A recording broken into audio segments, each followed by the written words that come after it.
By day, the Lord commands his steadfast love, and at night his song is with me, a prayer to the God of my life.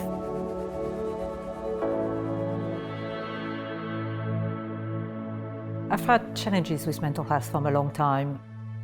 I grew up in a really difficult home. My mother had MS, so she was disabled very early on. So when I was about 10, I started taking care of the family. I had a younger brother and sister, so I was a young carer. But it was also a very dysfunctional home anyway. It was a violent home, and a home with all kinds of abuse in virtually any way you can imagine. So I had quite a sad and difficult childhood, but having to be strong for the sake of the family and my brother and sister. My family wasn't Christian. All of them were very secular and actually absolutely actively hated anything to do with God. But from the time I was a tiny child, I prayed. I don't know why I prayed, I don't know where I got the idea from or anything, but I always prayed, and I think that's what kept me going. When I was a teenager, I started really cracking under the pressure. I developed an eating disorder. I had anorexia first, and then alternated between periods of anorexia and bulimia for the best part of 5 years, which was really difficult. I kept having panic attacks at school and very, very deep depression with 2 suicide attempts. Nobody thought I needed help because I was bright, I got really good grades at school, I was a model student. I come from a middle-class family. My mother was a pharmacist, my father a lawyer. We're not the kind of family that people expect to be a family with abuse. So people struggled to understand why on earth I would struggle.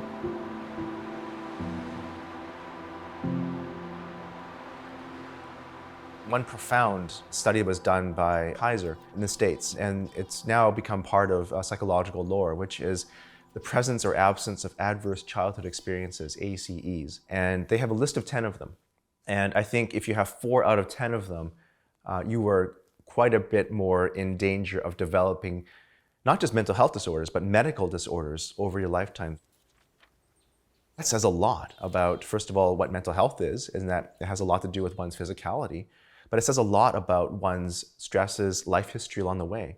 And those adverse childhood experiences are things like being in a home where there's absence or presence of abuse, neglect, having parents who are incarcerated, poverty, all of these societal sorts of things. And so if we can limit those ACEs, the adverse childhood experiences for people, could you imagine then that overall you would probably have less mental health problems later on in life? On the way to school, there was a girl who started walking with me, and her dad had planted a little Baptist church. Her dad told her, well, you have to evangelize your friend, so you have to give her a Bible. So one day she just came, there you go, there's a Bible. My dad told me I had to give it to you. Don't start with the beginning. As I read on the beautiful Romans 8, which says that nothing can separate you from the love of God, I just thought, this is the God I've been praying to my entire life. And I became a Christian. But that was still, becoming a Christian didn't solve anything. When I finished my degree at university, I got a European scholarship to come over to the UK. Even though I hadn't particularly intended to do it, I just came because I just thought that's a way of getting away. I felt that God had abandoned me. I just really hit rock bottom, where I just felt I just can't carry on. So everything was just such an effort. Food was a really big issue, and I just thought, what's the point of doing anything? And just at that point when I'd given up, and I know this might sound strange to lots of people, but one day I was praying and I felt God saying, and it's the only time in my life that's ever happened, but I felt God saying, I've taken it away. I've healed you from the anorexia. And I went, A, I don't believe it, and B, what took you so long? But actually, I was healed from the problems with food, just overnight. I can't explain it. But what happened was that I had started going to a church that actually cared for me, and that realized I needed help.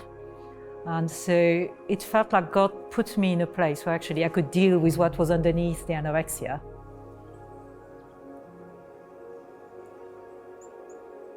I think it's important to recognize that there's a difference between curing and healing.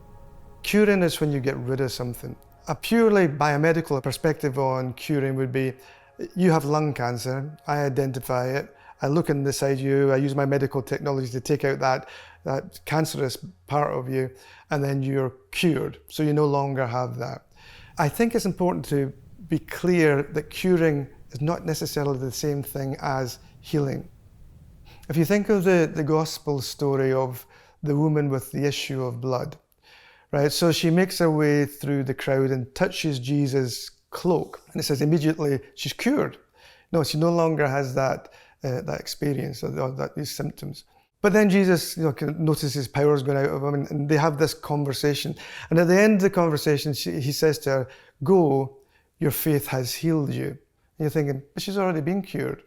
But no, what happened was, after she'd had that encounter with Jesus, she was taken to that place of shalom. She was back connected with God. She was connected with the community because she'd been alienated because of this community.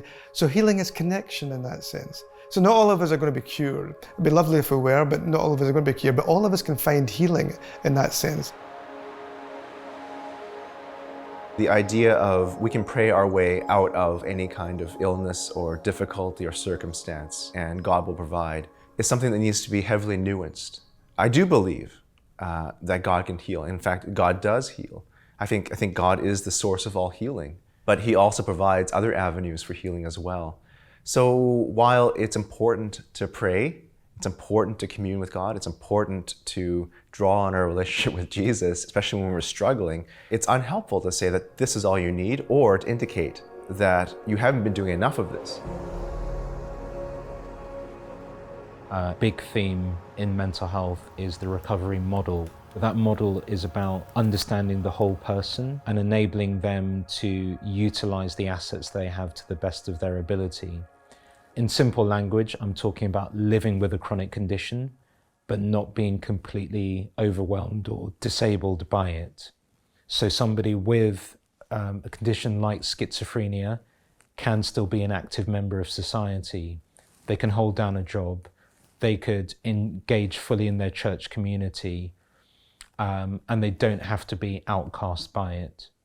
So I think that's something that the church has a massive role in supporting, helping people to feel loved and giving them practical opportunities to get involved. Just because somebody has a long-term mental health condition, it doesn't mean they can't be an active member of the church community and volunteer and be engaged in various ministries that are going on.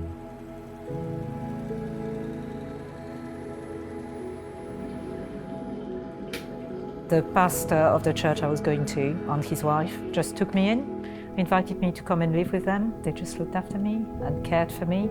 And that was the beginning of being able to start talking a little bit about what was, all the stuff I was carrying. And then had a couple of years where things were better and then getting worse again, often with life events. And I carried on kind of on a chronic way, struggling with depression.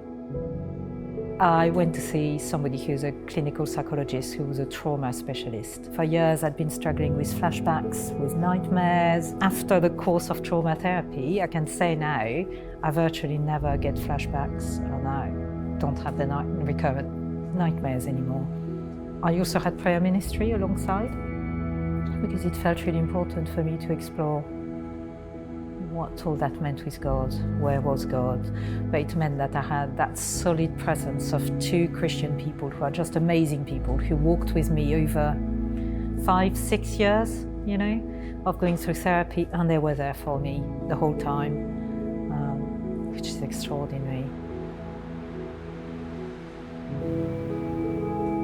Community plays an essential role in recovery because community is an essential part of how we develop as humans. Our mental health issues don't develop in isolation. They develop in contexts, in places, and in relationships, families with family histories and social experiences that happen. And so it makes a lot of sense that community would also be an essential ingredient for how we heal. In some ways, the place where the wound happens can also be the place where the wound is healed. Recovery can involve many different elements: medication, counseling, group therapy, and other clinical interventions. But when researchers take a step back and look for the consistent elements that show up in most people's recovery journeys, they typically identify 5 things. Those 5 things are hope, identity, responsibility, education, and community. So seeing the possibility of good in the future and having a positive sense of who you are, taking responsibility for your journey, growing in awareness and knowledge when it comes to mental health challenges and recovery, and being connected to others in life-giving ways. These are almost universal elements of recovery. I have been traumatized by my childhood. I will always have the scars with me. And so recovery is something that is ongoing, and I keep learning how to live with the scars. It feels like I'm constantly playing catch up with the way in which things have affected me. And I can only deal with what I know has affected me. So recovery has been in fits and starts and totally not linear, more like a spiral, where you go a little bit further, but you keep having to re-explore things you thought you dealt with. Having the initial counseling, there was only so much I could deal with. I was so broken and so hurt that actually it was too painful to go really deep. And we had to just start with what we could do. And then I had to have a rest because I wouldn't have coped with doing any more. Recovery has been this kind of process of discovering layers of hurt and damage, actually, again and again, and then being able to deal with them. Recovery from any mental health issue is individual specific. Why a person ended up with that experience and how they're going to get through it really depends on them, their life experience, their stage of life, the resources that they have available, and what is most meaningful for them. So for some, recovery might look like resuming a typical rhythm of life, getting out of bed at the same time every day, going to bed at the same time every day, feeding themselves, having social encounters, and resuming employment. But for other people, recovery might look like finding meaning and purpose, that even if there are still periods of low mood or there are still challenges that a person faces with suicidality, that they have a sense of an anchor, something that can help them move through and endure. So instead of the absence of symptoms, it might mean the presence of the ability to cope or manage and know where to turn when things get hard again. I think self-care plays a huge role in recovery. It's great because if you're in recovery, you're usually getting help, which means somebody can help you put together and think about what works for your own self-care. There's so much that we have to do, actually, on our own. This is not the kind of thing where you have a mental health diagnosis, okay, you're sick, you take a pill, boom, you're good. No one's gonna tell you that. It's this combination of having support and having usually talk therapy and sometimes medication. It's like a whole chrysalis of things it takes for one to be well. And even if you don't have a diagnosis, it's a whole chrysalis it takes for us to stay well. So these are really things that all of us need to do to be well. What nourishes us, what brings us to life, what helps ground us, and knowing what those things are. And I think for those of us who are people of faith, they're very much connected to kind of taking care of yourself is very much also taking care of your soul and getting to the core of who you feel you were created to be. I'm a big fan of what's called outcome studies. Outcome studies look at, so what is it that works in recovery, what works in therapy and counseling that makes a difference? It comes out to be 3 critical things. One is the bond, that you have this sense that I'm really here for you. The second one is that you really believe that together we're working on your goals, working on the things that really you want to pursue that matter to you. Then the third thing is that the things that we do in our time together are meaningful in the relationship and meaningful to help you reach your goals. What strikes me about that is that this bond is love. And when you talk about goals, you're really talking about hope. And then this things that I do within the session is faith. I believe that God is going to be working in and through me to do things. For me, there's just this great parallel between the psychological science of what really brings about recovery and what the Christian church teaches about what are the key virtues. I think that healing has been at its most powerful in my life when lots of different things have combined. Talking therapy has been amazing, but on its own, it didn't quite do the trick. I had a prayer journey with the friends that held me in prayer, and that was really important. And I had periods of just doing that without the therapy, and that wasn't quite enough either. And knowing that I was loved by people who stuck with me for the long haul. Having a circle of people who know you're struggling and accept that you are, but without having to talk about it all the time. They know you're somebody who struggles and they make allowances for that, but they also treat you like a normal person. Medication was really important because there are times when you're just hurting too much, and actually without the medication I couldn't have engaged with anything else. Having a job that I love doing has also helped me because it's given me that sense of an anchor somewhere, something that can be meaningful. And ultimately I found a way of embodying being a priest in the Church of England that takes into account who I am and what I've struggled with and actually uses it for good. And so I think when you've got all these different things together, you get something good. Several years on now, I would say I'm in a fairly good place, still have scars, and I still struggle on and off with depression, and I still need medication to be able to cope. But I think in terms of healing, I'm where I can be at the moment. Don't give up, you're not alone. I think the worst thing about mental illness is feeling that you're completely alone. That crushing weight of thinking, there is nobody there, and even God doesn't care. And I think the thing that I needed to know was that I wasn't alone, but that was also the hardest thing to be able to hear. And I think I've come to understand that healing has to do with accepting who I am and letting God redeem all the painful parts so that they're still there.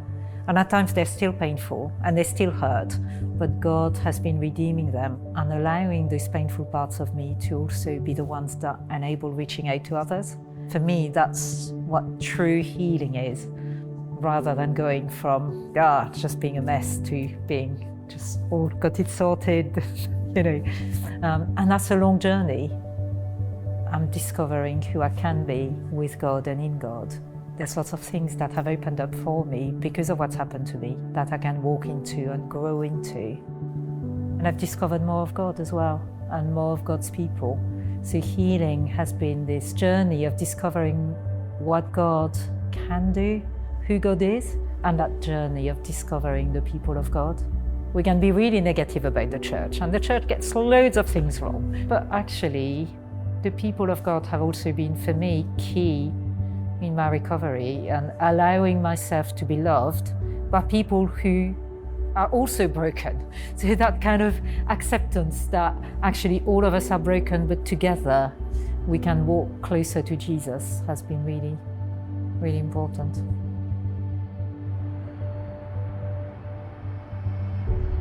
By day, the Lord commands his steadfast love. And at night, his song is with me. A prayer to the God of my life.